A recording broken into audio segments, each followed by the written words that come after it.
মা মা ওইদিকে দেখো আমার পাত্রী চলে আইছে। আজকে আমি অনেক খুশি, অনেকদিন পর আমার বিয়েটা হতে যাচ্ছে।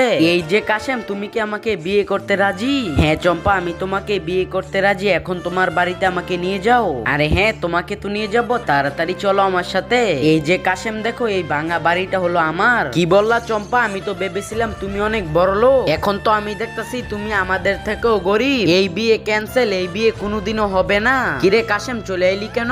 মা শোনো, আমি এই পুঙ্গু গরিব মেয়েকে বিয়ে করতে পারবো না। কি বললা কাশেম? তুমি এখন বিয়ে না করলে আমাকে কে বিয়ে করবে? বাবা কাশেম, তুই এখন একটা বুদ্ধি বার কর, আমি কি করব? মা আইডিয়া, তোমার সৎ ছেলে রাজুর সাথে চম্পার বিয়ে দিয়ে দাও। ঠিক আছে কাশেম, এটাই হবে। রাজু, তুই চম্পাকে বিয়ে করবি? এই চম্পা, তুমি কি আমাকে বিয়ে করতে রাজি আছো? বন্ধুরা, তোমরা তো সকলে মেয়েদের নাচের ভিডিওতে উড়াদুরা লাইক করো, তবে আজকে দেখবো বাংলাদেশ আর্মিকে ভালোবেসে কয়জন এই ভিডিওতে লাইক দিয়ে চ্যানেলটিকে সাবস্ক্রাইব করে। হ্যাঁ রাজু, আমিও তোমাকে বিয়ে করতে চাই। আরে ম্যাডাম, আমাদের কোম্পানির এই প্রোডাক্টটার এখন অনেক চাহিদা, তাহলে সব প্যাকিং করে ডেলিভারি দিয়ে দাও। আরে চম্পা, আমি তোমাকে বিয়ে করতে চাই। ইম্পসিবল, আমি তোমাকে কোনো সময়